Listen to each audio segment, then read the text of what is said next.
ஜவ்வரிசி 1/4 கப்பு, உலர்ந்த புதினா 1 டேபிள் ஸ்பூன், அரை டீஸ்பூன் சில்லி ஃப்ளேக்ஸ், அதாவது 1-2 உடைச்ச அந்த வரமிளகாய்,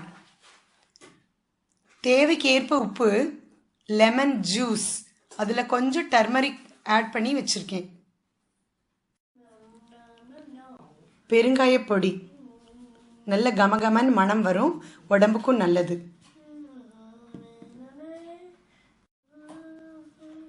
இப்போ என்ன பண்ணலாம், எடுத்து வச்ச ஜவ்வரிசி மைக்ரோவேவில் தான் நான் பண்ண போகிறேன். நான் ஜவ்வரிசியை வந்து எடுத்து வச்சதை போட்டிருக்கேன். அப்புறம் நம்ம எடுத்து வச்ச எல்லா இன்க்ரீடியண்ட்டும், லெமன் ஜூஸ் வித் டர்மரிக்,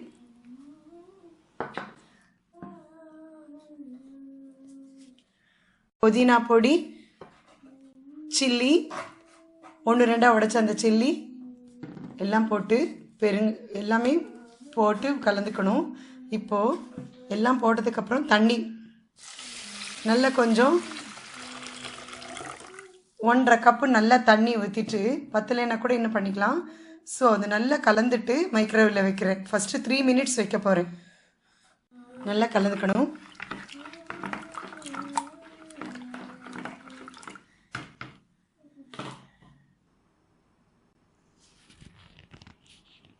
மைக்ரோவேவில் 3 நிமிஷம்.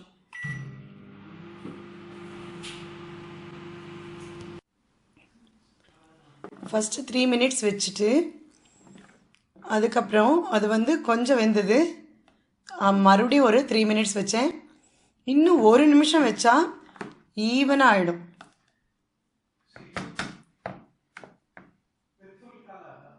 பிளேட்டு, பீங்கான் பிளேட்டு அல்லது எவர்சிலர் பிளேட் எடுத்துக்கலாம்.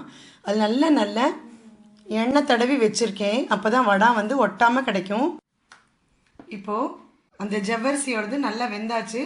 நம்ம ஒரு ஸ்பூனில் இந்த மாதிரி எவ்வளோ அழகாக இருக்குது பாருங்கள், டிரான்ஸ்பரண்ட்டாக, மிளகாயோட புதினாவோட வாசனை குமு குமுன்னு பெருங்காயத்தோடு சேர்ந்து ஜம்முன்னு இருக்கும். நமக்கு தேவைக்கு ஏற்ப உப்பு போட்டுக்கலாம், தேவைக்கு ஏற்ப காரம் போட்டுக்கலாம். ஏன்னா நம்ம வீட்டில் பண்ணுறது ரொம்ப சிறந்தது.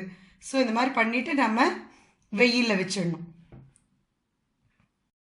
இந்த மாதிரி வெயிலில் வைக்கணும்.